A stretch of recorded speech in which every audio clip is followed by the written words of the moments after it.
விசித்திரமும் எழுதர் மறைகள் தேராய் இறைவனை எல்லில் கங்குள் பொழுதர் காலத்தென்று பூசனை விடாது செய்து தொழுதகை தலைமை தேர தொழும்பு கண்ணீரில் மூழ்கி அழுது அடி அடைந்த அன்பன் அடியவருக்கு அடிமை செய்வான். விசித்திரமும் நாம் என்று திருவம்பை பாடல் 20வது பாடலை பற்றி சிந்திப்பதற்கு திருவருளும் குருவர்களும் அடியாரர்களும் கொண்டிருக்கிறார்.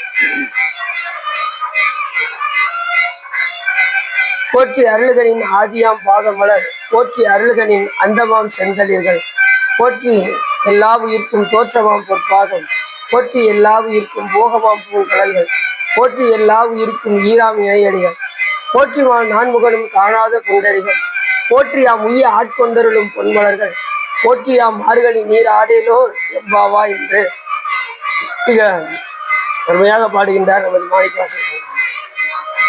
முதல்ல சொல்லும் போதே சொல்றாரு, போற்றி அருள்கனின் ஆதியாம் பாதமலர் முதல் சொன்னார். ஆதினா தொடக்கம்னு. தொடக்கத்துல இந்த உயிர்கள் எல்லாம் எப்படி இருந்தது என்றால் கேவல நிலையில் இருந்தது. பெருமான் என்ன செய்தார் என்றால் படைப்பு தொழிலை செய்தார்.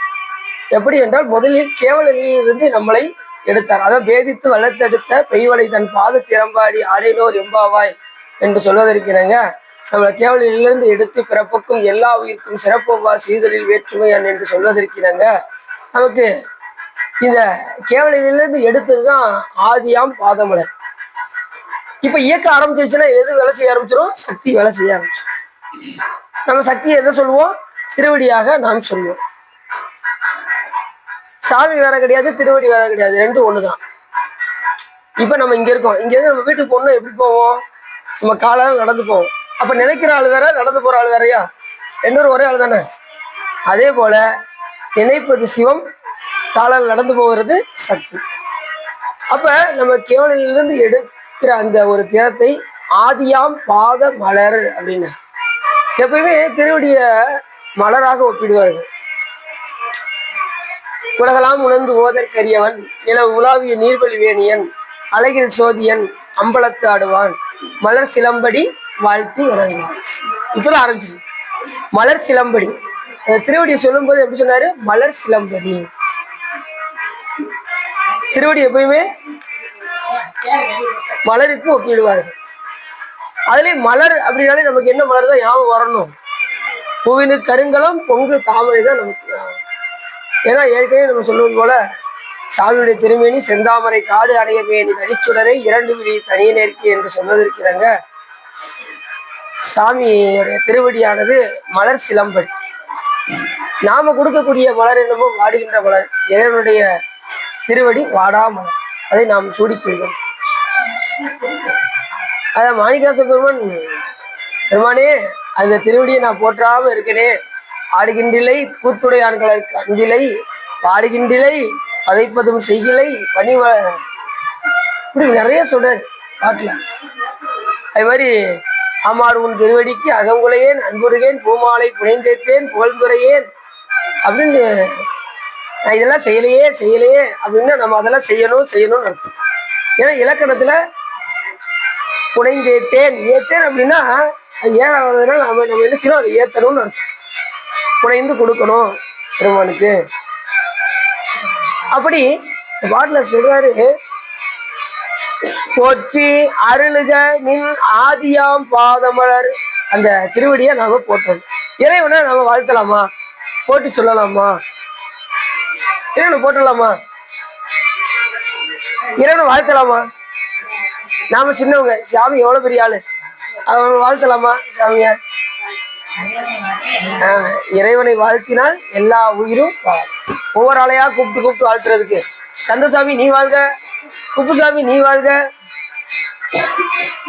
மலையாண்டி நீ வாழ்க, கடலே நீ வாழ்க, மலையே நீ வாழ்க, அப்படி ஒவ்வொரு ஆளையா கூப்பிட்டு வாழ்த்துறதுக்கு இறைவனை வாழ்த்தியாச்சுன்னா எல்லா உயிரும் எவ்வுயிரும் காக்கவோர் ஈசனுண்டோ இல்லையோ அவ்வுயிரில் நாமும் ஒருவர் அல்லவோ என்று சொல்வதற்கிறாங்க. பெருமானை வாழ்த்தியாச்சுன்னா எல்லா உயிரும் வாழும். அப்படி சொல்லும் போதே போற்றி அருளுக என் ஆதியாம் பாதமலர். அந்த பாத மலரை கொண்டுதான் நமக்கு அருள் செய்கின்றார். அதனாலதான் தூக்கிய திருவடி எடுத்த பொற்பாதத்தை கொண்டுதான் அருள் தொழில். இப்ப நடராஜ பெருமானுடைய மூத்தத்துல அந்த உடுக்க இருக்கு பாருங்க, உடுக்கை வந்து படைத்தல், அந்த நெருப்பு ஏந்திய கை வந்து அழித்தல், அபயகஸ்தம் வந்து காத்தல், ஊன்றிய திருவடி மறைத்தல், எடுத்த பொற்பாதம் எதுக்கு அருள். சாடை எடுத்தது தக்கன் தன் வேள்வியை, வீடை எடுத்தது காலனை. சாடை எடுத்தது தக்கன் வேள்வியில் சந்திரனை, வீடை எடுத்தது காலனை நாரணன் நான்முகனும், தேட எடுத்தது கிள்ளை சிற்றம்பலத்து ரட்டம், ஆடை எடுத்திட்ட பாதம் என்றோர் நம்மை ஆட்கொண்டதே அப்படிங்கிறாரு அப்போஸ்தலன். எதுக்காக அந்த பாதத்தை எடுத்துட்டாரா? நம்மளையெல்லாம் ஆட்கொள்வதற்காக. எப்படி சொல்றாரு பாருங்க பாட்டுல. ஒரு முறை சாமி திருவடி எடுத்தாரு. எதுக்கு எடுத்தாரு? அந்த தக்கவனுடைய வேள்வியில அத்தனை பேருக்கும் சந்திரன் முதற்கொண்டு எல்லாருக்கும் என்ன ஆயிடுச்சு? சூரியனுக்கு பற்கள் உடைந்தது. அது வந்து மரக்கருணையினால் எடுத்தார். தண்டனை வந்து நம்ம தண்டனைன்னு சொல்லக்கூடாது, ஏன்னா சாமிக்கு தண்டிக்கவே தெரியாது. அவர் முழுக்க முழுக்க கருணை தான். ஏன்னா கற்பனை கடந்த ஜோதி, கருணையே உருவமாகி. அப்படி சாடை எடுத்தது தக்கன் வேள்வியில் சந்திரனை, வீடை எடுத்தது காலனை. அதுக்கப்புறம் ஒருக்கா திருவடி எடுத்தாரு. எதுக்கு? எவனை எட்டி உதைச்சாரு. எந்த பாதத்துல? இடது பாதத்தால எட்டி உதைச்சு. அது எந்த பாதம் தான்? அந்த எடுத்த பொற்பாதம் தான். எடுத்த பொற்பாதம் அப்படின்னாலே குஞ்சித பாதம் என்பதை மறந்துடக்கூடாது. அது தூக்கிய திருவடி, அது அம்பாளுடைய பாதம். ஏன் நம்ம அந்த பாதத்துக்கு நம்ம அவ்வளவு முக்கியத்துவம் கொடுக்கோம் அப்படின்னா, நம்மளை கேவலில இருந்து எடுத்தது அந்த தூக்கிய பொற்பாதம், எடுத்த பொற்பாதம். சாடை எடுத்தது தக்கந்தன் வேள்வி சந்திரனை, வீடை எடுத்தது. ஒரு முறை திருவடியில் வந்து விழுந்தாரு, சாமி தூக்கி அவரை தலையில வச்சாரு சந்திரனை. ஒரு முறை திருவடி எடுத்தாரு, வீடை எடுத்தது காலனை எட்டி வச்சாரு. யாருக்காக? அடியார்களுக்காக. யமுனையும் எட்டி வச்சாரு. மார்க்கண்டேயர் அப்படி சிவபூஜை பண்ணிக்கிட்டு இருந்தாரு. சிவபூஜை பண்ற நேரத்துல யாருக்கு வேலை கிடையாது அப்படின்னா, சிவ சம்பந்தமாக இருக்கும் பொழுது, சிவபூஜை செய்யும் பொழுது, சிவ பரிபாலனம் செய்யும் போது, திருக்கோயில் வலம் வரும்போது, திருமுறைகள் பாடும்போது, சொற்பொழிவு கேட்கும் போது, சொற்பொழிவு பேசிக் கொண்டிருக்கும் போது, சிவ சம்பந்தமாகவே இருக்கும்போது யாருக்கு வேலை கிடையாதுன்னா, காலனுக்கு வேலை கிடையாது. அந்த நேரத்தில் நம்மளை என்ன செய்ய முடியாது? நம்மளை அரெஸ்ட் பண்ண முடியாது. அவனுக்கு அதை தவிர்த்து வந்தான்னா அவனுக்கு அதிகாரம் இருக்கு. இப்ப நம்ம உலக சிந்தனையில இருந்தோம்னு வச்சுக்கோங்க, நம்மளை தூக்கிட்டு போறதுக்கு அவனுக்கு அதிகாரம் இருக்கு. ஆனா சிவ சம்பந்தமா இருக்கும்போது அவனுக்கு எதுக்கு அதிகாரம் கிடையாது. ஏன்னா அப்போ வந்து காலச்சக்கரம் ஓடாது. சிவ சம்பந்தமா இருக்கும்போது இப்ப உங்க எண்ணம் முழுவதும் இங்க இருக்கா, வீட்டுல இல்ல, அதை முதல் சொல்லிடணும். வீட்டுல எங்க யாரும் இல்லை, எல்லாரும் சிலர் பார்த்தீங்கன்னா சொப்பொழி கழிட்டு சிந்தனை எங்கேயோ இருக்கும். வீட்டுல ஒரு சொற்பொழிவு காலகாலத்துல முடிப்பாரான்னு தெரியல, அங்கே பாஸ்கரை பிடிச்சிக்கிட்டு இருக்கு அப்படின்னு நினைக்கக்கூடாது. இங்க வந்து முழுக்க முழுக்க நம்ம சாமிக்கு உள்ள வந்துடணும். அப்படி சாமி அவர் வந்து மார்க்கண்டேயர் சிவபூஜை பண்ணிக்கிட்டு இருந்தாரு. அந்த நேரத்துல காலன் வந்தார். முதல் யமதூதர் தான் எப்பயுமே வருவாங்க, கடைசி யமனே வந்தார். வந்து என்ன பண்ணாரு? அந்த வாகனத்தோட உள்ள வந்துட்டாராம். அதுதான் குற்றம், அது ஒரு குற்றம். வாகனத்தோட கோயிலுக்குள்ள வரலாமா? உள்ள வந்தார். ரெண்டாவது பூஜை பண்ணிக்கிட்டு இருக்கும்போது பாசக்கயிறை எடுத்து வீசினார். அது சாமி மேலையும் சேர்ந்து அடியார் மேலையும் சேர்ந்து விட்டதா. உடனே சாமி என்ன பண்ணாரு? இடது பாதத்தினால் எட்டி உதைத்தார். யமன் இறந்து போயிட்டு. உடனே அவருடைய மனைவி வந்து வடிப்பிச்சை கேட்டதுக்கு அப்புறம் சாமி மறுபடியும் அவனுக்கு உயிர் பிச்சை கொடுத்தார். யாருக்கு? யமனுக்கு. அதனால நம்ம யமனை கண்டாலும் நீங்க என்ன செய்ய வேண்டாம், பயப்பட வேண்டாம். நாமார்க்கும் குடியெல்லோம் நமனை எஞ்சோம், நரகின் இடர்படும் கடலை எல்லோம், ஏமாப்போம் பிணியறிவோம் பணிவோம் அல்லோம், இன்பமே என்னாலும் துன்பம் இல்லை, கோமாக்கே நாம் என்றும் மீளாய் ஆளாய், தாமார்க்கும் குடியெல்லா சங்கரன சங்கவன் புலையோர் காதில் கோமார்க்கே நாம் என்றும் மீளாய் ஆளாய், பொய்மலர் சேவடியிலேயே சென்று புரிகிறோமே என்று சொல்வதற்கு என்னங்க, நம்ம எவனை கேட்டு என்ன செய்யக்கூடாது. அப்புறம் பாட்டு தெரியாம நரகம் போயிட்டா கூட, நாம தெரியாம நரகத்துக்கு கூட்டு போயிட்டா கூட, அங்க இங்க நம்ம பெருமாள் என்ன செய்வாரு? தடுத்து ஆட்கொள்ளும். மடித்தாடும் அடிமைக்கண் அன்றி வனனே நீ வாழ்நாளும் தடுத்தாட்டி தருவனார், தவறு சைக்கிள் இடும்போது தடுத்து ஆட்கொள்ளும். நம்ம சாமி எங்கனாலும் விடமாட்டேன். எல்லா இடத்துலையும் நம்ம தடுத்து ஆட்கொள்வதற்கு அவர் தயாரா இருக்கு. நம்ம ஒரு வழிபாடு செய்யணும். யமன் வராம இருக்கிறதுக்கு என்ன செய்யணும்? யமதூதரும் அஞ்சிவர் இன் சொல்லார், நமச்சிவாயத்தை நாளில் நவீன் ஏற்கும். செஞ்சா யார் வரமாட்டான்? யமனுக்கு வேலை கிடையாது. யமதூதரும் அஞ்சிவர் இன் சொல்லார். காலம் யாருக்கு வருவார்னாரு? நல்லா தெரிஞ்சுக்கோங்க. உன்னை தினம் தொழுதிலன், உனது இயல்பினை உரைத்திலன், பல மலர் கொடு உனது அடியினை உற பணிந்திலன், ஒரு தவமும் இல்லை. இப்படி தவம் செய்யாதவங்களுக்கு தான் யார் வருவா? யமன். வரும்போது எப்படி வருவாரு? கனைத்தெழும்பக நதுவிட விசைவர் கருத்த வெஞ்சிர மரணித நுழையினர் கதித்தடந்தறி கயிறோடு கதை கொண்டு பொறுப்பது. வரும்போதே பாசக்கீரை வீசிக்கிட்டே வருவாரு. கருத்த வேணியா வருவாரு, கருத்த வாகனத்துல வருவாரு. புரியுதா யாருன்னு? அப்பாடா புரிஞ்சிருச்சு எல்லாருக்கும். அப்படி வரும். வரும்போதே கோபத்தோட வருவாரு. அதனால இந்த உலகத்துல நம்ம என்ன செய்யக்கூடாது? பாவம் செய்யாதீரு மனமே, நாளை கோபம் கொண்டே யமன் கொண்டோடிடுவானே. பாவம் செய்யாதீரு மனமே. கோபத்தோட தான் வருவார். நம்ம இங்க பாவம் செய்யாம சிவபெருமான வழிபாடு செஞ்சுக்கிட்டே இருந்தா அவருக்கு வேலையே இருக்காது. அப்படி வீடை எடுத்தது காலனை நாரணன் நான்முகன் தேட எடுத்தது. இன்னொரு முறை திருவடி எடுத்தாரு. 2 பேரும் அடிமுடி பார்க்க போனாங்க. ஒருத்தர் முடிய பார்க்க போனாரு, ஒருத்தர் திருவடியை பார்க்க போனாரு. 2 பேரால என்ன செய்ய முடியல? யுக யுகமா போனாங்க, பார்க்க முடியல. முதல் என்ன சொன்னேன்? தக்கன் வேலியில் எடுத்தாரு, சந்திரனை தூக்கி எடுப்பதற்காக எடுத்தாரு. அதுக்கப்புறம் காலனை எட்டி உதைச்சாரு.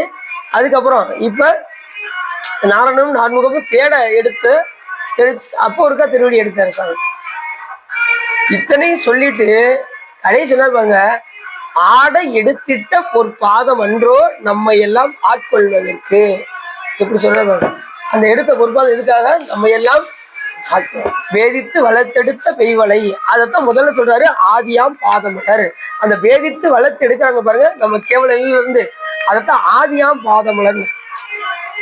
இப்ப நாராயணன் சொல்லும் போது கூட அந்த யானை ஆதி மூலம் தான் சொல்லுச்சு. ஆனா நம்ம சாமி எப்படின்னா அனாதி மூலம். ஆனா தரக்கூடாது, சாமி வந்து அனாதி. இப்ப திருமலை சொல்லும் போது கூட ஆதின்னு தான் சொல்றாரு. ஆதி மூலம் தானே அந்த யானை சொல்லுச்சு. ஆனா சாமி எப்படிப்பட்டோம்னா அனாதி. எப்ப அவருக்கு தோற்றமும் கிடையாது, முடிவும் கிடையாது. ஆதியும் அந்தமும் இல்லாத அருள் பெரும் ஜோதி. என் பாட கேட்டு என் வாழ்த்தடங்கன் மாதே கருதியோ நிச்சயோ. அடுத்த பாட்டு சொல்றாரு, போற்றி அருளுகனின் ஆதியாம் பாதமலர் போற்றி அருளுகனின் அண்டமாம் செந்தளிர்கள். அடுத்து திருவடி சொல்லும்போது செந்தளிர்கள். செந்தளிர் எப்படி இருக்கும்னா பசுமை உடையதாகவும் செம்மை உடையதாகவும் இருக்கும். அதே போல நம்மளுடைய வாழ்வை செம்மைப்படுத்தி திருவடி பெயரை சிவபெருமான் பசுமையாக தருகின்றார். அதுதான் செந்தளிர்கள் அப்படின்னு. இப்ப நம்ம வழிபாடு செய்யறோம், அந்த திருவடியை வணங்கி வணங்கி வணங்கி மகிழ மகிழ மகிழ நம்முடைய வாழ்வானது என்ன ஆயிரும்? செம்மையுடையதாக ஆகும். நம்முடைய வாழ்வு பசுமையுடையதாக மாறும். அதாவது பாச நீக்கமும் சிவப்பேரையும் சிவபெருமான் அந்த திருவடி மூலமாக நமக்கு தருகின்றார். அதனாலதான் அதை சொன்னாரு, போற்றி அருள்கனின் அந்தமாம் செந்தளிர்கள். அந்தம்னா முடிவு. நமக்கு முடிவு என்ன வேணும்? திருவடி பேரு நமக்கு வேணும். அதை இந்த திருவடி மூலியமா சாமி என்ன செய்யறாரு? கொடுக்குறாரு. அதான் அப்படிப்பட்ட திருவடியை போற்றி பாடுறாரு. போற்றி அருள்கனின் அந்தமா செந்தல். முதல்ல தொடக்கத்தை ஆதின்னு சொன்னாரு, 2வதுல அந்தம் அப்படின்னாரு. தொடக்கம் முடிவு. அந்தமாம் செந்தலின் போற்றி எல்லா உயிர்க்கும் தோற்றமாம் பொற்பாதம். 3வது சொன்னாங்க தோற்றமாம் பொற்பாதம் அப்படின்னு சொல்லுவேன். தோற்றம் அப்படின்னாலே படைப்பு. இப்ப கேவலில இருந்து இந்த உயிர் எடுத்தாச்சு. இப்ப இந்த உயிருக்கு என்ன செய்யணும்? அருளணும். எப்படி அருளணும்? எல்லா உயிர்க்கும் அப்படின்னாரு. முதல்ல வந்து எல்லா உயிருக்கும் சொல்லல. இப்ப வந்து எல்லா உயிருக்கும் பாரபட்சமின்றி நுண்ணுடப்ப கொடுக்கணும் இறைவன். அதனால என்ன பண்ணாரு? போற்றி போற்றி எல்லா உயிர்க்கும் தோற்றமா பொற்பாதம். இப்ப படைப்பு தொழில் செய்யணும். தோற்றம் என்பது படைப்புன்னு சொல்லியாச்சு. அப்படி எல்லா உயிருக்கும் பாரபட்சமின்றி ஒரே நுண்ணுடம்பை இறைவன் தந்து அருளினார். நுண்ணுடம்பு தெரியுது அவங்களுக்கு? எந்த உயிருக்கும் பாரபட்சம் கிடையாது, ஒரே நுண்ணுடல். ஆனா இந்த உயிர்களுக்கு என்ன வந்துருச்சு அப்படின்னா விருப்பு வெறுப்பு வர ஆரம்பிச்சதுனால அதுக்கு தகுந்த மாதிரி உலகத்தையும் அதுக்கு தகுந்த மாதிரி உடம்பையும் இறைவன் கொடுத்து நம்ம இங்க அனுப்பணும். அப்படி உடம்பு கொடுத்ததும் எத்தனையோ உயிர்கள் சிவத்தை வணங்கி வழிபாடு பண்ணி போயிடுச்சு. நாம வணங்காம விட்டதுனால இன்னும் பிறகு எடுத்துக்கிட்டே இருக்கும். நமக்கு இது பெருசா தெரிஞ்சிருக்கு, எது இந்த உலகம் பெருசா தெரிஞ்சதுனால நாம இறைவனை மறந்து இங்க வந்து உணர்ந்துகிட்டு இருக்கோம். அப்ப எத்தனையோ பேர் புத்தியோட என்ன செஞ்சிருக்காங்க? சாமி கிட்ட போயிருக்காங்க. நம்ம அந்த அறிவு இல்லாததுனால நம்ம வந்து இங்க வந்து இன்ப துன்பம் ரெண்டையும் அனுபவிச்சிருக்கோம். எல்லா உயிருக்கும் பாரபட்சம் வந்து கருணை செஞ்சிருக்காரு அப்படின்னா சரி இங்க வந்திருக்கோம்ல இந்த உடம்பு. ஆனா நமக்கு இது என்ன அறிவு இல்லை அப்படின்னா இது அத்தனையும் சிவபெருமான் தான் நமக்கு தருகின்றார் என்கின்ற உணர்வு இல்லாம வாழ்ந்துகிட்டு இருக்கோம். அதுதான் உண்மை. சொல்லலாம், நூல்களை படிக்கிறோம் செய்யறோம், எல்லாமே நமக்கு தெரியுது, சிவபெருமான் தான் எல்லாம் செய்யறான்னு தெரியுது. ஆனாலும் இதை நம்ம விட முடியலையே. உலகத்தை விட முடியல, பாசத்தை விட முடியல. பாசத்தை இருக்க தவளோகம் ஒன்று அதெல்லாம் எப்படி சிவா விட முடியும்? எங்களால் விட முடியாது. அப்படியா பாசம்? அது அதை கட்டுன்னு பேரு. நம்ம இந்த பாசத்துல சாமி நல்லா கட்டி வச்சிருக்காரு. இதுல இருந்து மீண்டு போறது ரொம்ப கஷ்டம். அதுக்கு வழிபாடு நமக்கு உதவியா இருக்கும். அதுக்கு ஒரே இது என்னன்னா வழிபாடு. வழிபாடு செய்ய செய்ய செய்ய செய்ய நீங்க குடும்பத்துல இருந்துகிட்டே நீங்க எப்படி இருப்பீங்க? தாமரையில தண்ணி ஓட்டாத மாதிரி இருப்பீங்க. எது நடந்தாலும் ஈசன் தேர்ந்து போய்கிட்டே இருப்பீங்க. அவ்வளவுதான். போற்றி எல்லா உயிர்க்கும் தோற்றமாம் பொற்பாதம். அதே படைத்தல் தொழில். தோற்றம் வந்து படைப்பு. அந்த திருவடி கொண்டுதான் சாமி என்ன செய்யறாரு? படைத்தல் வந்துருச்சுனாலே 5 தொழில் புரிய ஆரம்பிச்சாச்சுனாலே திருவடி தான் செய்யும். சாமியுடைய திருவடி, திருவருள், திருவடி, சக்தி, பஞ்சாட்சரம் எல்லாமே ஒண்ணுதான். சாமி பஞ்சாட்சரத்தை திருவடியே கொள்வார். அப்படி எல்லா உயிர்க்கும் தோற்றமாம் பொற்பாதம். போற்றி எல்லா உயிர்க்கும் தோற்றமாம் பொற்பாதம். போற்றி எல்லா உயிர்க்கும் மோகமாம் பூங்கலர்கள். இப்ப படைப்பு தொழில் கொடுத்தாச்சு, தோற்றம் கொடுத்தாச்சு. அதுக்கப்புறம் என்ன செய்யணும்? இந்த உயிரை தோற்றத்துல என்ன செஞ்சாரு? நமக்கு ஒரே நுண்ணுடப்பை கொடுக்கும் போது தனு கரண புவன போகம் 4 கொடுக்குறாரு. தனி என்பது உடம்பு கொடுக்காரு. கரணம் என்பது அந்த கரணம், மன புத்தி சித்த அகங்காரம் என்கின்ற கருவிகள். அப்புறம் என்னது? புவனம் என்பது இந்த உலகம். போகம் என்பது அதை அனுபவிக்கக்கூடிய பொருட்கள். இதை கொடுக்கலன்னு நம்ம என்ன செய்ய முடியும்? இந்த உலகத்துல வாழ முடியாது. எல்லாமே கருணையோடு கொடுக்காரு சாமி. வெறும் உலகம் மட்டும் இருக்குங்க. ஒரு பொருள் அனுபவிக்க இல்லைன்னு வச்சுக்கோங்க, எல்லாரும் இறக்க வேண்டியதான். யாராலையும் வாழ முடியாது இந்த உலகத்தை. அதனால போக பொருளையும் இறைவன் கொடுக்கிறார்.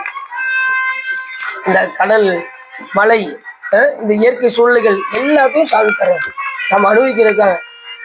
ஆனா அனுபவிச்சுட்டு நம்ம என்ன சொல்றோம்? எப்படி இயற்கை சூழ்நிலைகள் எப்படி இருக்கின்றன அப்படின்னு அதைத்தான் பாராட்டுற வேண்டிய எய்தவனை நாடி இருக்க மாட்டேங்கும். இதை கொடுத்தது இறைவன் தான் அப்படின்னு நினைக்கும். நாய்க்கு கூட நல்லா தெரியுது. கல்ல எரிஞ்சவனை பார்க்குமா கல்ல பார்க்குமா? நல்ல இருக்கு. எரிஞ்சவனை தான் அவங்க துரத்துவோம், கல்லையா பார்க்குவோம். பாருங்க, நாய்க்கு கூட தெரிஞ்சுக்க நமக்கு தெரிய மாட்டேங்குது.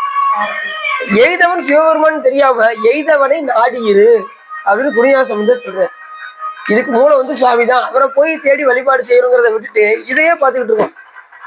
கல்லை பார்த்த மாதிரி இந்த உலகத்தை பார்த்துட்டு இதை நம்ம செய்யற தவறு. அதனால ஏதவனாகிய சிவபெருமானை வழிபாடு செய்து பிறவியிலிருந்து நீட்டிக் கொள்ளக்கூடிய வழியை நாம் பார்க்கிறோம். போற்றி எல்லா உயிர்க்கும் தோற்றமாம் பொற்பாதம். போற்றி எல்லா உயிர்க்கும் போகமாம் பூங்கலல்கள். அதுவும் அந்த பூங்கலல்களை கொண்டு, அந்த திருவடியை கொண்டு நமக்கு போகத்தை வழங்குகின்றார். ஏற்கனவே என்ன கொடுத்தாரு? தனு கரண புவன போகங்களை படைப்பு மூலியமா கொடுத்துட்டாரு. இப்ப அதை நிலைநிறுத்தி வைக்கணும். இந்த உலகத்துல நிலைநிறுத்தி வைக்கணும்ல. அப்ப அந்த போகத்தை கொடுத்து சாமி என்ன செய்யறாரு? இந்த உலகத்தில் நிலைநிறுத்தி வைக்கின்றார். அது வந்து காத்தல் தொழில். முதல்ல படைத்தல், இப்ப வந்து காத்தல். போகமாம் பூங்கலல்கள். எவ்வளவு போகத்தை கொடுக்கிறார் சாமி. 2வது திருமணமும் முடிச்சு காமிக்கிறாரு. அதுதான் சிறப்பு சாமி. இப்ப இந்த உலகத்துல எல்லாம் வசிக்கிறோம். திருமணம் முடிக்காம யாராவது இருந்தாங்கன்னு வச்சுக்கோங்க, எல்லாரும் பைத்தியமே உண்டாயிரும். அந்த அளவுக்கு எல்லாம் பைத்தியமா தெரிவாங்க. எல்லாரும் தற்கொலை படிக்கிறாங்க. அந்த மாதிரி எல்லாம் ஆயிடுவாங்க. அதனால சிவபெருமானே செஞ்சு காமிக்கிறாரு. எப்பயுமே சிவபெருமான் தண்ணியாச்சு, அந்த அம்மா கன்னி. ஆனா நமக்காக சாமி என்ன பண்றாரு? திருமணம் முடிச்சு காமிக்க. மலையறையன் பொற்பாவை வாழ்நுதலால் பெண் தெருவை உலகறிய தீவேட்டான் எண்ணுவது என்னேடி உலகறிய தீவேலாது ஒளித்தரனில் உலகனைத்தும் கலை நவின்ற பொருள்கள் எல்லாம் கலங்கிடும் கான் சாடலோ. இல்லைன்னா இன்னைக்கு எல்லா பொருளும் கலங்கிருமா? எந்த பொருளும் இங்க இருக்க முடியாது. அப்படி சாமி அந்த நெருப்பை அம்பாளை பிடிச்சு சுத்தி வருகிறார். எதுக்காக நெருப்பு சுத்தி வர்றாரு சொல்லுங்க பாப்போம். இந்த அக்னி சாட்சியாக முடிக்கிறாங்கன்னு சொல்றாங்களா? என்ன காரணம்? நெருப்புல எந்த பொருளை போட்டாலும் சுத்தமாக. அது போல இந்த பெண்ணை நான் பாதுகாப்பேன் என்று அந்த அக்னி சாட்சியாக அவர்கள் வலம் வருகின்றனர். 2வது, அந்த நெருப்புல நாம போடும்போது அந்த இரும்பு போடுறோம்னு வச்சுக்கோங்க, போட்டதும் அந்த துருவை எடுத்துரும் முதல்ல. 2வது உருகி ஒன்று சேர ஆரம்பிச்சிடும். அதே போல ஏன் இறைவனை நம்ம நெருப்பு ஒப்பிடுறோம் அப்படின்னா, அந்த நெருப்போடு நாம் சார்ந்தால் நமக்கும் அந்த ஒன்றுபடுதல் வரும் இறைவனோடு. பொருளை சுத்தமாக்கி அதோடு ஒன்றுபட வைக்குதா? அதே போல நம்மளுடைய ஆணவ பலத்தை நீக்கி இறைவனோடு ஒன்றுபட வைப்பது நெருப்பு. அதனாலதான் அது நெருப்புக்கு ஓமானம் இறைவன். அதனாலதான் ஜோதி சிவம் அப்படின்னு. ஜோதி எப்படி சொல்லுவோம்? சிவம் என்று. அதனுடைய சூடு சக்தி. இப்ப 2ஐயும் பிரிக்க முடியுமா? சூட தனியா பிரிச்சிருவீங்களா? பிரிக்க முடியாது. பால்ல இருந்து சுவையை பிரிச்சிருவீங்களா? ஆனா நாம இறைவனோடு கலைக்கும் போது எப்படின்னா, இந்த உப்புல தண்ணி கலக்கும் பாருங்க, அது மாதிரி பிரிச்சிருத்தலாம். ஆனா ஒன்றுபட்டு இருக்கிறது போல, அதாவது அத்வைதம் பேரு. அத்வைத தொடர்போடு இருப்போம். நமக்கும் இறைவனுக்குள்ள தொடர்பு வந்து அத்வைத சம்பந்தம். ஆனா இறைவன் அம்பாலோடு இருக்கின்ற அந்த ஒரு திரை இருக்கு பாருங்க, அதுக்கு வந்து தாதாத்மிய சம்பந்தம்னு பேரு. அம்பாள் சேர்ந்திருக்கும் போது தாதாத்மியம். இப்ப கோயில்ல 2 அம்பாள் இருக்காங்களா? 2 அம்பாள் இருக்காங்களா? ஒரு அம்பாள் இருக்காங்களா? 2 அம்பாள் இருக்காங்க. எப்படி கரெக்டா சொல்லுங்க. சாமி பக்கத்துல மனம் பண்ணிருக்காங்கல்ல, அது ஒரு சக்தி. தனியா சிவகாமி அம்பாள் ஒரு சக்தி. இந்த சக்தி வந்து விட்டினிகா சக்தி, தாதாத்மிய சக்தின்னு பேரு. தனியா இருக்கிற அம்பாள் வந்து பரிக்கிற சக்தின்னு பேரு. அது எதுனா இந்த உலக மாயை இருக்கு பாருங்க, மாயை வந்து சிவபெருமானுக்கு ஒரு வைப்பு சக்தி, அதாவது பரிக்கிற சக்தியாக வரும். சாமி இந்த மாயை இருக்கு பாருங்க, இது வந்து இறைவனுக்கு எப்படி வரும்? ஒரு பரிக்கிரக சக்தி. அதை கொண்டுதான் நமக்கு என்ன செய்யறாரு? இந்த மாயிலிருந்து நமக்கு இந்த உலகத்தை படைத்து கொடுக்கறது, இந்த உடம்பை கொடுப்பது எல்லாமே அந்த சக்தியை கொண்டுதான் சாமி செய்யறாரு. உலகத்துக்கு துணைக்கு பயன்படுத்தக்கூடிய சக்தின்னு பேரு. சிவகாமிபால் வந்து துணைக்கு பயன்படுத்தக்கூடிய சக்தி, அதுக்கு பேரு பரிக்கிரக சக்தின்னு பேரு. விட்டிலிங்கா சக்திக்கு பேரு தாதாத்மிய சக்தி அப்படின்னு பேரு. புரியுது உங்களுக்கு? இந்த தாதாத்மிய சக்திக்கும் பரிக்கிற சக்திக்கும் வித்தியாசம் தெரியுதா? அதனாலதான் இப்ப பஞ்சமூர்த்தி புறப்பாடு வரும்போது விநாயகர் முருகர் வருவாங்க, அடுத்து சாமி அம்பாள் சேர்ந்து வருவாங்க, அப்புறம் அம்பாள் மட்டும் தனியா வருவாங்க, அப்புறம் சண்டீஸ்வரர் வருவாங்க. இது ஏற்கனவே உங்கள்கிட்ட சொல்லியிருக்கேன். பஞ்சமூர்த்தி புறப்பாடு எதுக்காக? முதல்ல வரக்கூடிய விநாயகர் பெருமான், முருகப்பெருமான் குரு, நடுவில் இருக்கக்கூடிய சாமி அம்பாள் லிங்கம், கடைசியில் இருக்கக்கூடிய சண்டீஸ்வர நாயனார் யாரு? சங்கமம். குரு லிங்க சங்கம வழிபாடுபடிதான் நம்ம எல்லா முறைகளும் நமக்கு அமைக்கப்பட்டிருக்கின்றது. அப்படி தோற்றமாம் பொற்பாதம் போற்றி எல்லா உயிர்க்கும் போகமாம் பூங்கலல்கள். கடல்கள் சொல்லும்போது பூங்கலல்கள் எப்பயுமே அந்த செந்தளிர்கள், பாத மலர், திருவடியை முழுவதுமே அந்த மலருக்கே ஒப்பிடுவது தனிச்சிறப்பு. போற்றி எல்லா உயிர்க்கும் போகமாம் பூங்கலர்கள், போற்றி எல்லா உயிர்க்கும் ஈராம் இணையடிகள். கடைசி அந்த ஒடுக்குவதும் எது ஒடுக்கும்? அந்த திருவடியை கொண்டுதான் சிவபெருமான் ஒடுக்குகின்றார். தோற்றமாம் பொற்பாதம் சொல்லும்போது படைத்தல், போகமாம் பூங்கல்கள் சொல்லும்போது அது காத்தல், ஈராம் இணையடிகள் எல்லா உயிர்களும் முடிவுல சாமி ஊழி காலத்துல எல்லாத்தையும் ஒடுக்கிறார். பேரூழி காலத்துல ஒடுக்கி சர்வ சங்கார காலத்துல எல்லா உயிரையும் ஒடுக்கும் போது, ஏற்கனவே உங்ககிட்ட சொன்னேன், சிவபெருமான் எதுக்கு திருநீர் பூசியிருக்காரு? இப்ப நாம திருநீர் பூசியிருக்கோம். நாம எதை திருநீர் பூசியிருக்கோம்? பசுஞான விபூதி எடுத்து பூசுறோம். சிவபெருமான் எதை பூசுறாரு? எல்லா உயிர்களையும் சுடலை போய் எல்லா உயிர்களையும் ஒடுக்கி அந்த சுடலை எடுத்து பூசுறாரு. எதுக்காக பூசுறாரு? நான் ஏற்கனவே ஒரு சொன்னேன், அதாவது இந்த உலகத்துல ஒவ்வொரு பொருளும் ஒன்றை சார்ந்துதான் அமையும். இந்த பேச்சு எதை சார்ந்து அமையுது? தரையை சார்ந்து. கணவர் யாரை சார்ந்து அமைவார்? மனைவியை சார்ந்து அமைவார். மனைவி யாரை சார்ந்து அமைவாங்க? கணவனை சார்ந்து அமைவார். இப்படி இந்த உலகத்துல எந்த ஒரு பொருளை எடுத்தாலும் ஒன்றை ஒன்று சார்ந்துதான் அமையும். ஊழி காலத்துல எல்லாம் ஒடுக்குறதுக்கு அப்புறம் அந்த சாம்பல் எல்லாம் போய் சாமிகிட்ட கேட்டதான், ஒரு மனை நாங்க யாரை சார்ந்து அமைய, நீ என்னை சார்ந்து அமைங்கன்னு சொல்லி சாமி திருநீர் பூசு. அதுதான் எப்பயுமே. ரெண்டாவது ஸ்ரீகண்ட பரமேஸ்வரர், அதாவது நமக்கு 24 தத்துவத்தை கட் பண்ணக்கூடிய, நமக்கு இருக்கக்கூடிய 36 தத்துவத்துல 31 கருவியா வரும். அது 24 தத்துவத்தை கட் பண்ணக்கூடிய பிரகிருதி மாயா புவனத்தை இயக்கக்கூடிய ஸ்ரீகண்ட பரமேஸ்வரர் புலித்தோல் அணிஞ்சிருக்காரு பார்த்தீங்களா? அந்த சிவபெருமான் என்ன பண்ணுவாருன்னா, நம்மளுடைய 24 தத்துவத்தை அவர் தான் கட் பண்ணுவார். புரியுதா உங்களுக்கு? அதுக்கு மேல அசுத்தமாயா போனோன்னு இருக்கு, அதை கட் பண்ணக்கூடியவர் அனந்த தேவர். அதுக்கு மேல இருக்கக்கூடியவர் வந்து சுத்தமாய போனத்துல சிவபெருமானே நேரடி கண்ட்ரோல். இந்த ஸ்ரீகண்ட பரமேஸ்வரர் அவருடைய அந்த பதவியில் அவர் இருக்கும் போதே அவர் உடம்புல இருந்து ஒரு விபூதி பூக்குமா, அது வந்து அனாதி விபூதின்னு பேரு. அனாதி விபூதி என்றும் ஆதி விபூதின்னு பேரு. அதை எடுத்து சுவாமி திருநீர் பூசுவார் ஸ்ரீகண்ட பரமேஸ்வரர். சர்வ சங்கார காலத்துல எல்லா உயிரையும் ஒடுக்கி பூசுவது வந்து அந்த திருநீர், அது வந்து ஆதி திருநீர். இது வந்து அனாதி விபூதி. ஆதி விபூதி என்றும் அனாதி விபூதி என்றும் பேரு. இதே இது நீங்க பிரம்மா போன்ற தேவர்கள் எல்லாம் பூசுவாங்கல்ல, அவங்க திருநீர் பூசுவாங்கல்ல, அது எதை பூசுவாங்க தெரியுமா உங்களுக்கு? கரெக்டா ஞாபகம். ஹோமகுண்டலத்துல இருந்து அவங்களுக்கு புராதனின்னு பேரு. அவங்க அணியக்கூடிய விபூதிக்கு வந்து புராதனி. இப்ப நாம அணியக்கூடியது என்ன விபூதி? பசுஞ்சான விபூதி. பசுஞ்சானத்தை எல்லா நேரத்துல எடுத்து பூசுறது நமக்கு கிடையாது, நமக்கு அப்படி வராது. ஏன்னா புண்ணிய காலத்துல போய் அந்த பசுவினுடைய சாணத்தை எடுத்து அதை உலர்த்தி அதை பிடித்து வைத்து காய வைத்து அதுக்கப்புறம் வேக வைத்து அதுக்கப்புறம் தான் நமக்கு என்ன கிடைக்கும்? சுத்தமான பசுஞான விபூதி கிடைக்கும். சும்மா கிடையாது, நமக்கு நல்ல ரூல்ஸ் படி கரெக்டா வச்சிருக்காங்க, இப்படிதான் அணிய வேண்டும். இப்படி அதுவும் ரெண்டாவது பஞ்சபிரம மந்திரத்தை சொல்லி அதை வேக வைக்கணும், அதுதான் ரொம்ப முக்கியம். அதை வேக வைக்கும் போது ஓம் ஈசானமூர்த்தியே நமக, ஓம் தத்புருஷ பக்தாய நமக, ஓம் அகோர இருதாய நமக, ஓம் வாமதேவ முக்கியாய நமக, ஓம் சத்யோஜாத மூர்த்தியே நமகன்னு சொல்லி பத்த வைக்கணும். அப்புறம் அது அப்படியே வெந்து வெந்து அப்படியே ஒரு வாரம் கழிச்சு பார்த்தீங்கன்னு வச்சுக்கோங்க, எல்லாமே பஸ்பமாகி அப்படியே புட்டா நிற்கும். அப்படியே எடுத்து தேய்ச்சோம்னா சுத்தமான பசுஞ்சான விபூதி. அதுல நம்ம ஜவ்வாது போன்றவற்றையெல்லாம் கலந்து பூசினா ரொம்ப சிறப்புடையதாக வாசமா இருக்கும் விபூதி. அதை எடுத்துதான் சுவாமி நமக்கு நம்ம பூசுறோம், பசுஞ்சான விபூதியா நம்ம பூசுறோம். இப்படி ஒவ்வொருத்தருமே எல்லாருமே என்ன பூசி ஆகணும், திருநீர் பூசி ஆகணும். ஏன்னா திருநீரை பத்தி ஒரு பதிவுமே பண்ணாரு ஞானசம்பந்தர். எப்படி பாடியிருக்காரு? மந்திரமாவது நீர் ஆனவர் மேலது நினைப்பவரை காப்பது திருநீர், மந்து என்பது நினைப்பது, திறம் என்பது காப்பது, நினைப்பவரை காப்பது மந்து. போற்றி எல்லா உயிருக்கும் ஈராம் இறையடிகள். கடைசி ஒளி காலத்துல எல்லாத்தையும் ஒடுக்குவதும் இந்த திருவடி. தோற்றத்தை தருவதும் அதை நிலைநிறுத்தி வைப்பதும் அதை ஒடுக்குவதும் பெருமானுடைய திருவடியை கொண்டே சுவாமி எல்லா விஷயம் செய்கிறார். போற்றி எல்லா உயிர்க்கும் ஈராம் இறையடிகள். போற்றி மால் நான்முகனும் காணாத புண்டரிகம் அப்படின்னாரு. போற்றி எல்லா உயிர்க்கும் தோற்றமாம் பொற்பாதம், போற்றி எல்லா உயிர்க்கும் போகமாம் பூங்கலல்கள், போற்றி எல்லா உயிர்க்கும் ஈராம் இணையடிகள், போற்றி மால் நான்முகனும் காணாத புண்டரிகம். 2 பேரும் போனாங்க, அந்த திருவடியை பார்க்க முடியாது. ஒருத்தர் முடிய பார்க்க போனாரு, ஒருத்தர் திருவடியை பார்க்க போனாரு. புண்டரிகம்னா சுவாமியுடைய திருவடின்னு அர்த்தம். இவர் தேட உள்ள போய்கிட்டே இருக்காரு. திருமால் பண்டிகையோடு எடுத்து திருவடியை பார்க்க போய்கிட்டே இருக்காரு. எது வரைக்கும் அவரால் போக முடியாதுன்னா பாதாள உலகம் வரைக்கும் தான் போக முடியாது. அதுக்கு மேலே அவரால் போக முடியாது. அதல விதல சுதல தராதல புகாதல ரசாதல பாதாள உலகம்.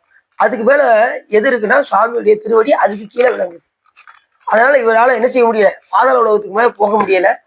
அதுக்கப்புறம் அங்கேயே நின்றுட்டாரு. என்ன செய்ய, இப்ப மேலேயும் வர முடியல, கீழேயும் போக முடியல, அந்த இடத்துல நிக்காரு.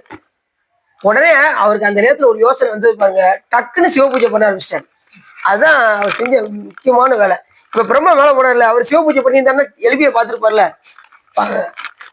விஷ்ணு என்ன செஞ்சாரு, டக்குன்னு யோசிச்சாரு, சிவ பூஜை பண்ணாரு, டக்குன்னு மேல வந்துட்டாரு. நான் வந்து பெருமானே உங்களோட திருவடி என்னால பார்க்க முடியலன்னு வந்து சாமி திருவடியில வந்து வந்தார். உடனே அவரை வழிபட பக்தர்களையும் 108 திவ்ய தேசங்களையும் சிவபெருமான் வழங்கினார். இப்பயும் அவர்களுக்கு பக்தர்கள்லாம் இருக்காங்கன்னா யாரு கொடுக்குறா? சிவபெருமான் தான். நாம அங்கெல்லாம் இருந்துட்டு தான் வந்திருக்கோம். ஒவ்வொரு திருக்கோயிலா போய் வழிபாடு செஞ்சு ஒவ்வொரு தெய்வங்களையும் வழிபாடு பண்ணி தான் கடைசி இங்க வந்திருக்கோம். சிவபெருமான் நாடும் நகரமும் நற்திரு கோயிலும் தேடி திரிந்து சிவபெருமான் என்று பாடுவின் பாடி பணிவின் பணிந்தவின் கூடிய நெஞ்சத்து கோயில கொள்வானே என்று சொல்வதற்கிறாங்க. எல்லாத்தையும் முடிச்சுட்டு தான் நம்ம இங்க. அப்படி இவங்க 2 பேருமே காண முடியாத திருவடி அந்த திருவடி. அப்ப யாருக்குதான் அந்த திருவடியை சுவாமி காமிப்பார் அப்படின்னா, அன்பு செலுத்தினால் பெருமானுடைய திருவடியில போய் நம்ம அழுந்தி இருப்போம். அது எப்படி போய் நம்ம அழுந்திருப்போம் அப்படின்னா, அந்த திருவடிக்கு நம்ம எல்லாருமே போயிடலாம். யாருக்கு காண கிடைக்காதெல்லாம் இல்ல. 33 மற்ற ஒளிந்த தேவரும் காணாத சிவபெருமான் மாயேறி வையகத்தே வந்தெளிந்த வார்களல்கள் வந்திக்க மெய்யகத்தே இன்பம் மிகும் என்று சொல்வதற்கிறாங்க. எல்லாரும் பார்க்க முடியாது, யாருனாலும் காண முடியாது. ஆனா அன்பு செலுத்தக்கூடிய அடியார்கள் எளிமையாக பார்த்து விடுவார்கள் அப்படின்னாரு. இப்ப 2 பேரும் போனாங்களா, ஒருத்தர் முடிய பார்க்க அடி பார்க்க போனார்ல, நேரா பரவராச்சியார் வீட்டுக்கு போயிருந்தாங்கன்னா ஈஸியா பார்த்துருப்பாங்க. சிவபெருமான் அடிக்கடி தூது போனாரு எங்க, பரவராச்சியார் வீட்டுக்கு. அங்க போகும்போது அந்த வீடு முடியும் அடியும் அந்த வீட்டுல இருந்திருக்கும்ல, ஈஸியா போய் பார்த்துருக்கலாம். அவங்களுக்கு அந்த வழி தெரியல. அதை ஒரு அருளால் பாடியிருக்காங்க. எங்கெங்கயோ போனாங்க, இங்க பரவராச்சியார் வீட்டுக்கு வந்தா எளிமையா பார்த்துருப்பாங்க அப்படின்னு. அதனால இவ 2 பேரும் போய் பார்க்க முடியும். ஏன்னா யான் எனது என்கின்ற செருக்கோடு போனவர்கள் திருவடியை பார்க்க முடியாது. அப்ப எந்த வழி போனா பார்க்கலாம் அப்படின்னா, சைவ சித்தாந்தத்தையே சிவன் திருக்கடைக்கண் சேர்த்தி ஜனனம் ஒன்றிலே ஜீவன் முத்தராக வைத்து ஆண்டு பலம் கழுவி ஞானவாரி மடுத்து ஆனந்தம் புலிவித்து இனி வரும் பிறப்பை அறுத்து முத்தாந்த பாத மலர்கீழ் வைப்பன் என்று பொழிந்திடவும் உலகரெல்லாம் மூர்க்கராகி பித்தாந்த படுகொலியில் படுந்து வீழ்வர் இது என்ன பிராந்து அப்படின்னாரு. எது சிவஞான சித்தியார் என்கின்ற நூல் நமக்கு சொல்லுது. பெருமானுடைய திரு சித்தாந்தப்படி யாரு கடைபிடிக்கிறாங்களோ, சரீகிரி யோகத்துல நிக்கிறாங்களோ, அவங்க இந்த பிறவில அவரை நினைக்குமாறு சிவபெருமான் செய்வார். ஜீவன் உத்தராக வைத்து ஆண்டு மலம் கழுவி ஆணவமலத்தை கழுவி அடுத்து ஞானத்தை கொடுத்து ஞானவாரி மடுத்து அப்புறம் ஆனந்தத்தை பொழிவித்து இனி ஒரு பிறப்பு வராதபடி செய்து கடைசி முத்தாந்த பாத மலர்கீழ கொண்டு போய் சிவபெருமான் வைப்பார். கடைசி எங்கதான் நம்ம போய் ஆகணும், திருவடியில போய் தான் நம்ம அழுந்தி ஆகணும். அந்த திருவடி எல்லாம் தரும். சாமி கிட்ட கொண்டு போய் சேர்க்கிறது எது, இந்த திருவடி தான். அந்த திருவடி தான் நம்ம சிவஞானம் என்று அழைக்கின்றோம். சிவஞானத்தை பெற்றுக்கொண்டு சிவத்தை நாம் அடையணும். அதுதான் அம்பாள்கிட்ட நல்லா அம்பாள் அணுக்கிறதா சாமி எளிமையாக என்ன செஞ்சிடலாம். ஒரு வீட்டில் ஏற்கனவே உங்கள்கிட்ட சொல்லியிருப்பேன், தெரியாதவங்க தெரிஞ்சுக்கோங்க. ஒரு வீட்டில் 2 பிள்ளைங்க இருந்தாங்க. மூத்த பையன் அந்த அம்மா மேல ரொம்ப பாசம். அம்மா அம்மா அம்மான்னு உயிரை விடுறான் இந்த பையன். இளைய பையன் கண்டுக்கவே மாட்டேங்கிறான். உடனே இந்த அம்மா என்ன செய்வாங்கன்னா, அந்த ஐயாட்ட என்னங்க என்னங்க என்னங்க என்னங்க நம்ம மூத்த பையனுக்கு அந்த தில்லை நகர்ல 10 சென்ட் இடத்த அவன் பேர்ல எழுதி வச்சிருங்க அப்படின்னு என்ன சொல்லுவாங்க. சொல்லுவாங்களா சொல்ல மாட்டாங்க. உடனே அப்படியா ஓகே அப்படின்றாரு அவரு. அந்த பேசுற விதத்துல பார்த்தா ஓகே பண்ணிடுவாங்க. அதை அதை நைஸா பேசுறது யாருன்னா அம்பாள். அதனால யாரு திருவடி மேல் அன்பு செலுத்துகின்றார்களோ சிவத்தோடு கொண்டு போய் சேர்ப்பது யாருடைய வேலை? அம்பாளுடைய வேலை. அம்பாள் அனுக்கிறது இல்லாம நாம எங்க போக முடியாது, சிவத்தை அடைய முடியாது. சிவஞானம் இல்லாம சுவாமி அடைய முடியாது, சிவத்தை அடைய முடியாது. அப்ப தூக்கிய திருவடி எங்க இருக்கு? சிதம்பரத்துல இருக்கு. அங்க வழிபாடு பண்ணா கால் மாறி நடனமான இடம் இது. அது தன்னையே கொடுத்துருவாரு சிவன். ஊன்றிய திருவடி சிவம், தூக்கிய திருவடி அம்பாள். தூக்கிய திருவடி வழிபாடு செய்தால்தான் ஊன்றிய திருவடியில போய் பேரும்பத்தை சிவபெருமான் உங்களுக்கு. தோற்றமாம் பொற்பாதம் போற்றி அருளுகனி எல்லா உயிர்க்கும் போகமாம் பூங்கலர்கள் போற்றி எல்லா உயிர்க்கும் ஈராம் இணையடிகள் போற்றிவாள் நான்முகனும் காணாத புண்டரிகம் போற்றி யாம் உய்ய ஆட்கொண்டவர்களும் பொன்மலர்கள். நாங்கெல்லாம் உய்வதற்கு ஒரு திருவடி எதுன்னா சுவாமியுடைய பொற்பாதம். யாம் உய்ய ஆட்கொண்டவர்களும் பொன்மர்கள். நம்ம எல்லா உயிரும் இப்ப சொன்ன இல்ல, சாடை எடுத்தது தக்கந்தன் வேள்வியில் சந்திரனை, வீடை எடுத்தது காலனை, நாரணன் நான்முகன் தேட எடுத்தது தில்லை சிற்றம்பலத்து நட்டம், ஆடை எடுத்திட்ட பொற்பாதம் ஒன்றோ நம்ம எல்லாம் ஆட்கொள்வதற்கு. நம்ம எல்லாம் உய்ய வேண்டும் என்றால் அந்த திருவடியை பற்றி கொண்டால் நாம் எல்லாம் உய்வு அடையலாம். அதுதான் ஆட்கொண்டவர்களும் பொன்மலர்கள். அந்த திருவடி கொண்டுதான் எல்லாவரையும் ஆட்கொள்கின்றார் சிவபெருமான். அடுத்து சொன்னாரு உய்ய ஆட்கொண்டவர்களும் பொன்மலர்கள் போற்றியாம் மார்கழி நீராடையிலோ. இந்த மார்கழி விட்டாச்சுன்னா அடுத்த மார்கழி தான் பார்க்கணும். அது இங்க இது ஏன் நீங்க தினசரி எல்லா மாசத்தையுமே நீங்க என்ன பண்ணலாம், மார்கழி ஆக்கலாம். ஆனா நீங்க விளையாடுறது தெரிஞ்சாலும் கோயில் அங்க திறந்துருக்காது. அதுதான் இப்ப சிக்கல் வந்து அதுதான். எல்லாமே அங்க 6:30 மணிக்கு தான் நடத்த வைக்கிறாங்க. அதனால நமக்கு என்ன ஆயிருது, அசால்ட் ஆயிருது. 6:30க்கு தானே, நம்ம ஒரு 6 மணிக்கு எந்திரிச்சா போதும் அப்படின்னு நம்ம மதராம எந்திரிக்க ஆரம்பிச்சோம். எப்பயும் போல இப்படி தினசரி இருந்துச்சுன்னா எல்லாருமே நல்லா எதிர்க்க ஆரம்பிச்சிடும். வெள்ளத்துல இருந்துச்சு கோயிலுக்கு போக ஆரம்பிச்சிடும். ஏன்னா நமக்கு வந்து மார்கழி மாசம் ஒரு வருஷம் கழிச்சு போய் வருதா, அவங்களுக்கு ஒரு நாள், தேவர்களுக்கு வந்து ஒரு நாள் தான். நீ நமக்கு அடுத்த வருஷம் தான் நமக்கு என்ன வரும், மார்கழி வரும். அவங்களுக்கு ஒரு நாள் தான் தேவர்களுக்கு. அதனால இதெல்லாம் மற்ற மாசத்தை காட்டிலும் மற்ற மாசத்துலலாம் வந்து பாத்தீங்கன்னா புண்ணிய காலம் 1-2 தான் இருக்கும். சோமவாரம் இருக்கும், கார்த்திகை இருக்கும், சஷ்டி இருக்கும், வேற என்ன இருக்கும், பிரதோஷம் இருக்கும், அஷ்டமி இருக்கும். ஒரு 5-6 நாள் தான் புண்ணிய காலம் இருக்கும். ஆனா இந்த மார்கழி மாதம் முழுவதுமே நமக்கு புண்ணிய காலம். இந்த புண்ணிய காலத்துல வந்து நீங்களும் தொடர்ந்து வந்து சொற்பொழிவும் கேட்குறீங்க. 2வது இறைவனை வந்து வழிபாடு செய்கின்றீர்கள். எல்லா விதமான புண்ணிய காரியங்களும் சிவபெருமான் கணக்கு எழுதிட்டே இருப்பார். எழுதும் கீழ்கணக்கு இன்னம்பர் சரி, அவர் கணக்கு கரெக்டா இருக்கும். சிவபெருமான் கணக்கு யார் எந்த நோக்கத்தோடு வந்து வழிபாடு செய்கின்றார்கள் என்ற அந்த திறம் யாருக்கு தான் தெரியும், சிவபெருமான் தான் தெரியும். ஒவ்வொருத்தவங்க ஒவ்வொன்றும் மனசில் நினைச்சிருப்பீங்க. ஆனா நம்முடைய எண்ணம் முழுவதும் அவருடைய திருவடியில் மட்டுமே இருக்க வேண்டும் என்பதுதான் நம்ம அருளாளனுடைய கருத்து. அதனால எல்லாருமே பெருமானுடைய திருவடியை வணங்கி நாம இந்த பிறவியிலிருந்து தப்பித்து போவதற்கான வாய்ப்பை நாம் தேடிக்கொள்ள வேண்டும். அதாவது மார்கழி நீர் ஆடையலோர். இந்த பெண்கள் எல்லாம் என்ன பண்ணாங்க, மார்கழி மாதத்துல ஒவ்வொரு பெண்ணையாக எழுப்பி கூட்டு கொண்டு போய் பெருமானுக்கு, அதாவது அந்த குளத்தில் போய் நீராடி திருக்கோயிலுக்கு சென்று திருமுறைகள் பாடி உய்வடையக்கூடிய வழி. அது அப்புறம் வேண்டுதல் என்ன வேண்டுனாங்க அந்த பெண்கள் எல்லாம், சிவனடியாரே எங்களுக்கு கணவராக கிடைத்து விட்டால் எந்த சூரியன் எங்க தோன்றி எங்க மறைந்தால் எங்களுக்கு என்ன, எங்கில ஞாயிறு எமக்கேலோ எம்பாவா அப்படின்னு வழிபாடு செஞ்சாங்க. முதல்ல என்ன செஞ்சாங்க, ஒரு பெண்ணு, அதாவது தலையன்பு கொண்ட பெண்ணு சிவருமன் போல கேட்டே அப்படி மயங்கிக்கிற வந்துட்டான். 2வது இடை அன்பு உள்ள பெண் வந்து எழுப்ப போறா, கடையன்பு பெண்ணு உறங்கிக்கிட்டு இருக்கா. அவளை எழுப்பி கூப்பிட்டு போய் இருவரும் அந்த குளத்தை சிவமாகவும் அந்த தண்ணீரை சக்தியாகவும் பாவித்து அதில் சிவத்தில் அழுந்தி மூழ்கி எந்திக்கிறாங்க. அவங்களோட ஆணவ மூலமானது கழுவப்படுகின்றது. அந்த ஆணவ மூலம் போனதுக்கு அப்புறம் இறைவனை போய் திருக்கோயிலுக்கு செல்கிறார்கள். அங்கே போய் இறைவனை வழிபாடு செய்கின்றார்கள். அந்த வழிபாட்டில் அவங்க என்ன வேண்டுதல் வைக்காங்கன்னா, சிவனடியாரே எங்களுக்கு கணவராக கிடைத்து விட்டால் இந்த உலகத்தில் அதை விட எங்களுக்கு வேற புண்ணியம் எதுவும் இல்லை அப்படின்னு சிவபெருமானை வேண்டுகின்றார்கள். அடுத்து சாமியை போற்றி பாடுகின்றார்கள். போற்றி அருள்கனின் ஆதியாம் பாதமலர், போற்றி அருள்கனின் அந்தமாம் செந்தளிர்கள், போற்றி எல்லா உயிர்க்கும் தோற்றமாம் பொற்பாதம், போற்றி எல்லா உயிர்க்கும் போகமாம் பூங்கலர்கள், போற்றி எல்லா உயிர்க்கும் ஈராம் இணையடிகள், போற்றிமா நான்முகனும் காணாத பொண்டரிகம், போற்றியாம் உய்ய ஆட்கொண்டொருளும் பொன்மலர்கள், போற்றியாம் ஆறுகளின் நீராடைகளோ எம்பாவா என்று இந்த பெண்கள் எல்லாம் பாடி இறைவனை பாடி மகிழ்கின்றார்கள். அதே போல நாமும் ஒவ்வொரு நாளும் ஒவ்வொரு பொழுதும் வீணாக்காமல் பெருமானை போற்றி பாடி அவனை போற்றி போற்றி சொல்லிக்கிட்டே இருக்கணும் சாமியை. ஏன்னா அவன் செய்கின்ற உபகாரம் அப்படி அந்த அளவுக்கு போட்டிக்கிட்டே இருக்கணும். ஏன்னா வாழ்த்த வாயும் நினைக்கப்பட நெஞ்சும் தாழ்த்த சென்னியும் தந்த தலைவனை சூழ்த்தவா மலர் தூவி துதியாதே வீழ்த்தவா வினையேன் நெடுங்காலம். ஒரு நாள் 2 நாள் இறக்கும் வரைக்கும் பணி செஞ்சுக்கிட்டே இருக்கணும் இறைவனுக்கு. அதை செய்கின்ற உபகாரம் நினைச்சு நினைச்சு பார்க்கணும். எதையோ நினைக்கிறத விட்டுட்டு இறைவன் செய்கின்ற உபகாரங்களை நினைந்து நாம் வழிபாடு செய்தால் இந்த பிறவிலிருந்து நாம் உய்வு அடையலாம் என்று இதுகாரும் உள்ளம் நிறைந்து உவகை சிறந்து அது முடிஞ்சுல அப்படியா இந்த முடிச்சு உங்களை படிக்கிறேன் படிக்கிற முடிச்சு இதுகாரும் உள்ளம் நிறைந்து உவகை சிறந்து இந்த திருவம்பாவை பாடலை கேட்டதால் உங்களுடைய வாழ்விலை கரைந்து திருவருள் உரையும் என்று சொல்லி அடியின் உரையை நிறைவு செய்கின்றேன். திருச்சிட்டு அமைச்சிருங்க சார், அமைச்சிருங்க.